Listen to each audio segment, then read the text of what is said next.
Vikram cricket club 1975ರಿಂದ ಸ್ಥಾಪನೆಗೊಂಡು ಸಾಧಾರಣ 78-79ರಿಂದ ನಾವು Vikram cricket ಜೊತೆಯಲ್ಲೇ ಆಟಗಾರನಾಗಿ ಮತ್ತು ಈ ಸಂಘಟನೆಯಲ್ಲಿ ಇವತ್ತಿನವರೆಗೆ ವಿಕ್ರಮ್ ಕ್ರಿಕೆಟ್ ಕ್ಲಬ್ನ ಎಲ್ಲ ಚಟುವಟಿಕೆಯಲ್ಲೂ ನಾವು ಸಕ್ರಿಯವಾಗಿ ಭಾಗವಹಿಸ್ತಾ ಇದ್ದೇವೆ. ಹಾಗೆ ನಾವು ಮೊದಲು 75 ಇಸ್ವಿಯಲ್ಲಿ ನಾವು ಸ್ಟಾರ್ಟ್ ಮಾಡಿದ್ದೆ ಲೆದರ್ ಬಾಲ್ ಕ್ರಿಕೆಟ್. ಆವಾಗ ಸಾಧಾರಣ 79ನೇ ಇಸ್ವಿಯಲ್ಲಿ ನಮ್ಮ ಭಾಗದಲ್ಲಿ ಲೆದರ್ ಕ್ರಿಕೆಟ್ ಟೀಮ್ ಇರಲಿಲ್ಲ. ಕುಂದಾಪುರದೊಂದು, ಭಟ್ಕಳದೊಂದು 2 ಟೀಮ್ ಇರ್ತಿತ್ತು. ನಮ್ಗೆ ಒಂದು ವರ್ಷಕ್ಕೆ ಒಂದು ಮ್ಯಾಚ್ ಮಾಡಬೇಕಿದ್ರೆ ಒಂದೇ ಕುಂದಾಪುರದವ್ರು ಬರಬೇಕು, ಇಲ್ಲ ಭಟ್ಕಳ ಜೈ ಮಾರುತಿ ಟೀಮ್ ಅಂತ ಒಂದು ಭಟ್ಕಳದಿಂದ ಆ ಟೀಮ್ ಬರಬೇಕು. ನಾವು ವರ್ಷಿಡೀ ಪ್ರಾಕ್ಟೀಸ್ ಮಾಡಿ ವರ್ಷಕ್ಕೆ ಒಂದು ಮ್ಯಾಚ್ ನಮಗೆ ಆಡೋಕೆ ಒಂದು ಚಾನ್ಸ್ ಸಿಗ್ತಿತ್ತು. ಅದಕ್ಕೋಸ್ಕರ ಒಂದು ವರ್ಷ ಆಡ್ತಿತ್ತು. ಅದರ ಮಧ್ಯದಲ್ಲಿ ಈಗ ನಮ್ಮ ಉಡುಪಿ, ಮಂಗಳೂರು ಎಲ್ಲ ಕಡೆಗೂ ಟೆನಿಸ್ ಬಾಲ್ ಕ್ರಿಕೆಟ್ ಸ್ಟಾರ್ಟ್ ಆಯ್ತು. ಫಸ್ಟ್ ಸ್ಟಾರ್ಟ್ ಆದ್ದೇ ಗಂಗೊಳ್ಳಿ ಅಂತ ಹೇಳ್ಬೋದು. ಅಲ್ಲಿ ನಮ್ಮ ಮೆಂಬರ್ ಒಬ್ಬರು ನಜ್ಬುದ್ದೀನ್ ಸಾಹೇಬ್ ಅಂತ ಗಂಗೊಳ್ಳಿ ಹೆಂಡತಿ ಮನೆಯೇನು ಅಲ್ಲಿ ಆ ಟೆನಿಸ್ ಬಾಲ್ ಮ್ಯಾಚ್ ಮತ್ತು ಟೆನಿಸ್ ಬಾಲ್ ಆಟ ನೋಡಿ ಬಂದೆ. ನಮ್ದು ಇದು ಕಾಸ್ಟ್ಲಿ ಆಗುತ್ತೆ ಮತ್ತು ನಮಗೆಲ್ಲೂ ಮ್ಯಾಚ್ ಇಲ್ಲ, ಇದು ಯಾಕೆ ಆಡಬೇಕು, ಸದ್ಯ ಸ್ಟಾಪ್ ಮಾಡುವ, ನಾನು ಟೆನಿಸ್ ಪ್ರಾಕ್ಟೀಸ್ ಮಾಡಿ ಕೆಲವು ಟೂರ್ನಮೆಂಟಿಗಾರು ಹೋಗುವ ಅಂತ ಹೇಳುವಂಥವ್ರು ನಮಗೆ ಅದು ತಲೆ ತುಂಬಿದ ನಂತರ ನಮ್ಮ ಸದ್ಯ ಇದು ಹಾರ್ಡ್ ಬಾಲ್ ಬೇಡ ಅಂತ ಹೇಳಿ ನಾವು ಅದು ಇಟ್ಟು ಟೆನಿಸ್ ಸ್ಟಾರ್ಟ್ ಮಾಡಿದೆ. ಅದ್ರ ನಂತರ ಹಾರ್ಡ್ ಬಾಲ್ ಓಪನ್ ಮಾಡಲಿಕ್ಕೆ ಆಗಲಿಲ್ಲ, ಎಲ್ಲ ಕಡೆಗೂ ಟೆನಿಸ್ ಇರೋದ್ರಿಂದ.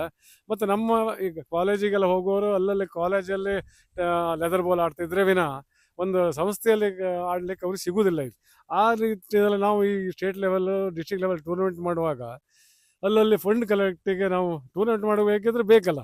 ಅದಕ್ಕೆ ನಾವು ಹೋದವಾಗ ನೀವು ಎಂಥ ಟೆನಿಸ್ ಬಾಲ್ ಒಂದು ಲೆದರ್ ಬಾಲ್ ಮಾಡೋದಿದ್ರು ಸಹ ಒಂದು ಮಕ್ಕಳಿಗೆ ಉಪಯೋಗ ಆಗುತ್ತೆ. ಇದರಿಂದ ಇದು ಟೆನಿಸ್ ಬಾಲ್ ಇಲ್ಲ, ಫ್ಯೂಚರ್ ಇಲ್ಲ ಅಂತ ಹೇಳ್ತಾ ಬರುವಾಗ ಅದು ಮಾಡುವುದರಿಂದ ಅದು ಮಾಡಿದ್ರೆ ನಾವು ನೆಕ್ಸ್ಟ್ ನಿಮಗೆ ಒಳ್ಳೆ ರೀತಿಯಲ್ಲಿ ಸಹಕಾರ ಮಾಡ್ತೇವೆ ಅಂತ ಹೇಳಿದವಾಗ ನಮ್ಮ ತಲೆಯಲ್ಲಿ ಯಾವಾಗಲೂ ಅದು ಮಾಡಬೇಕು ಅನ್ನೋ ಭಾವನೆ ಬಂತು. ಅದ ನಂತರ ಕಳ್ಸರಿ ನಾವೊಂದು ಕ್ರಿಕೆಟ್ ಟೂರ್ನಮೆಂಟ್ ಮಾಡ್ಲಿಕ್ಕೆ ಹೋದವಾಗ ಒಬ್ಬರು ವ್ಯಕ್ತಿ ಹತ್ರ ಡೊನೇಷನ್ ಕೊಟ್ಟರು, 1 ಲಕ್ಷ ಕೊಟ್ಟು ನಾವು ಅವಾಗ ಹೇಳಿದ್ದೆ ಒಂದು ಕ್ರಿಕೆಟ್ ಅಕಾಡೆಮಿ ಮತ್ತು ಲೆದರ್ ಬಾಲ್ ಕೋಚಿಂಗ್ ಅದೆಲ್ಲ ಮಾಡಬೇಕಂತ ಒಂದು ಉದ್ದೇಶ ಇಟ್ಕೊಂಡಿದ್ದೆ. ಕೊಟ್ಟು ಸ್ವಲ್ಪ ಮುಂದೆ ಬರುವಾಗ ಒಂಚೂರು ನಿಂತ್ಕೊಂಡ್ರು ನನ್ನ ಹತ್ರ. ನಾನು ನಿಂತು ಅವಾಗ ಹೇಳ್ರು, ಇದು ಮಾಡ್ತಾರೆ, ಇದೊಂದು ಹಮ್ಮಕ್ಕಕ್ಕೆ ಅಂದರು. ಇಲ್ಲ ಸರ್, ನಾವು ಖಂಡಿತ ಮಾಡ್ತು ಅಂದ್ರೆ ಆ ಟೂರ್ನಮೆಂಟ್ ಮುಗಿಸಿ ಅದ ಕೂಡಲೇ ದಿನೇಶ್ ನಾವೆಲ್ಲ ಸೇರಿ ನಾವು ಸ್ಟಾರ್ಟ್ ಮಾಡಲೇಬೇಕಂತ 4 ವರ್ಷ ಹಿಂದೆ ನಾವು ಸ್ಟಾರ್ಟ್ ಮಾಡಿದೆ. ಈಗ ಆ ಮಕ್ಕಳಿಗೆ ಬರೀ ಆಡ್ತಾ ಇದ್ರು ಮತ್ತು ತಮ್ಮ ಆಟ ಟಿ ವಿಯಲ್ಲಿ ನೋಡೋದು ಬಿಟ್ಟರೆ ಲೈವ್ ಆಗಿ ಒಂದು 19 ವರ್ಷದ 23 ವರ್ಷ ಮ್ಯಾಚ್ ನೋಡಿದವಾಗ ನಾವು ಈ ರೀತಿ ಆಗ್ಬೋದು ಎಂಬ ಭಾವನೆ ಅವ್ರಿಗೆ ಬರುತ್ತೆ. ಯಾಕಂದ್ರೆ ಈ ನಮ್ಮ ಲೆವೆಲೇ ಬೇರೆ, ಇಂಟರ್ನ್ಯಾಷನಲ್ ಲೆವೆಲೇ ಬೇರೆ. ದೊಡ್ಡ ಲೆವೆಲ್ ಏನಿಲ್ಲ, ಇದರಲ್ಲೇ ಒಂದು ಉತ್ತಮ ಆಟಗಾರ ಏನೋ ಕ್ಲಿಕ್ ಆದವಾಗ ಏನೋ ಸಿಲೆಕ್ಷನ್ ಬಂದವಾಗ ಇವತ್ತು IPL ಯಾವುದೋ ರಣಜಿಯೋ ಯಾವುದೋ ಒಂದು ಯೂನಿವರ್ಸಿಟಿ ಆಡುವಂಥ ಸಾಧ್ಯತೆ ಅವನಿಗೆ ಸಿಗುತ್ತೆ. ಅದಕ್ಕೂ ಅಜಗಜಾಂತರ ಎಣಿಸ್ಕೊಂಡಿರ್ತ. ಅದಲ್ಲ, ನಿಮ್ಮಾಗಿ ಅವರು ನಿಮ್ಗಿಂತ ಸ್ವಲ್ಪ ಒಳ್ಳೆ ಆಡ್ತಾರೆ. ಅದರಿಂದ ಅವರು ಟೆಕ್ನಿಕ್ ನೀವು ನೋಡ್ಕೊಳ್ಳಿ ಅನ್ನೋ ಒಂದು ಉದ್ದೇಶದಲ್ಲಿ 19, 23 ವಯೋಮಿತಿಗೆ ಟೂರ್ನಮೆಂಟ್ ನಾವು ಇದು ಆಯೋಜನೆ ಮಾಡಿದ್ವಿ.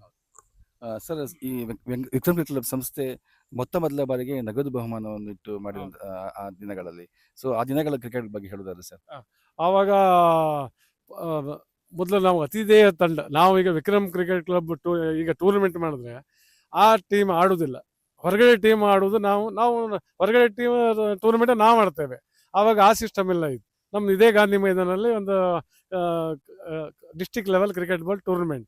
ಆ ಸಂದರ್ಭದಲ್ಲಿ ನಾವು ಒಂದು 1,000 ರೂಪಾಯಿ ಫಸ್ಟ್ ಪ್ರೈಸ್, 500 ರೂಪಾಯಿ ಸೆಕೆಂಡ್ ಪ್ರೈಸ್, ಕಡೆಗೆ ಒಂದು ಫಲಕ ಕೊಡುವುದು ಮಾಮೂಲಿ ಇರುತ್ತಲ್ಲ, ಅದನ್ನು ನಾವು ಮಾಡ್ತೀವಿ.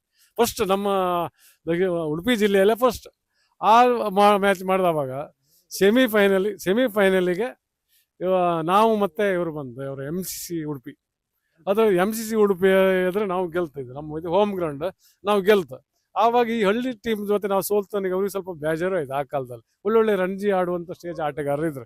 ನನ್ನ ಹತ್ರ ಕರೆದು ಹೇಳ್ರು ಅವರು, ಅಂದರೆ ಒಳ್ಳೇದು ಕೇಳೋದಲ್ಲ, ಉಡುಪಿ ಬನ್ನಿ, ಒಳ್ಳೆ ಆಡ್ತೀರಿ ನೀವು, ಉಡುಪಿ ಬನ್ನಿ ಅಂದ್ರೆ ನಾವು ಎಣಿಸ್ಕೊಳ್ತ ನೋಡುವ ಉಡುಪಿ ಹೋಗುವ, ನಾವು ಒಳ್ಳೆ ಆಟಗಾರನಿಗಲ್ಲ, ಅವ್ರು ನಮ್ಗೆ ಚಾಲೆಂಜ್ ಮಾಡೋದು, ನೀವು ಉಡುಪಿ ಬನ್ನಿ ಅಂದಿಗೆ. ಅದ ನಂತರ ಫೈನಲ್ ಮ್ಯಾಚ್ ನಮಗೂ ಮತ್ತು ಪ್ಯಾರಡೈಸಿಗೆ ಮ್ಯಾಚ್. ಫೈನಲ್ ಮ್ಯಾಚಲ್ಲಿ ನಾವು ಸೋಲ್ತು, ಪ್ಯಾರಡೈಸಿಗೆ ಗೆಲ್ತು. ಆವಾಗ ಮಂಜುನಾಥ್ ಮಲ್ಯ, ಒಳ್ಳೊಳ್ಳೆ ಆಟಗಾರರು, ಗುರುರಾಜ್, ಶ್ರೀಧರ್ ಶೆಟ್ರು ಅಂತ ಒಳ್ಳೊಳ್ಳೆ ಆಟಗಾರ ಅದರಲ್ಲಿ ಇದ್ದಿದ್ರೆ ಅವ್ರ ಜೊತೆ ಆಡುವ ಅವಕಾಶ ಬಂತು. ಅದ್ರ ನಂತರ ದಿನದಲ್ಲಿ ನಾವು ಏನು ಮಾಡ್ತಾ ಬ್ರಹ್ಮಾವರ, ಉಡುಪಿ ಎಲ್ಲ ಹೋಗಿ ಶುರು ಮಾಡಿದ್ವಿ. ಕ್ವಾರ್ಟರ್ ಫೈನಲ್, ಸೆಮಿಫೈನಲ್ ನಮ್ಮ ಭಾಗದ ಟೀಮು ನಾವು ಬರೋ ಸ್ಟಾರ್ಟ್ ಆಯ್ತು. ಆವಾಗ ನಮ್ಮ ಹುಡುಗರಿಗೆಲ್ಲ ಆಡ್ತೆಂಬ ಹೊರಗಡೆ ಆಡುವಂಥ ಒಂದು ಮಾನಸಿಕ ಸ್ಥೈರ್ಯ ಆ ಕಾಲದಲ್ಲಿ ಬಂತು ಅಂತ ಹೇಳ್ತೇವೆ. ಪಂದ್ಯಾಟ ಆಡುವಾಗ ನಮ್ಮ ಅಂಡರ್ 16 ಮಕ್ಕಳಿಗೆ ಒಂದು ಎಕ್ಸಿಬಿಷನ್ ಮ್ಯಾಚ್ ಸಹಿತ ಇದೆ. ಸರ್, ಈ ಪಂದ್ಯಾಟದ ಮತ್ತೆ ಬೇರೆ ಬೇರೆ ಏನು ವಿಶೇಷಗಳಿದೆ ಹೇಳಿ ಸರ್?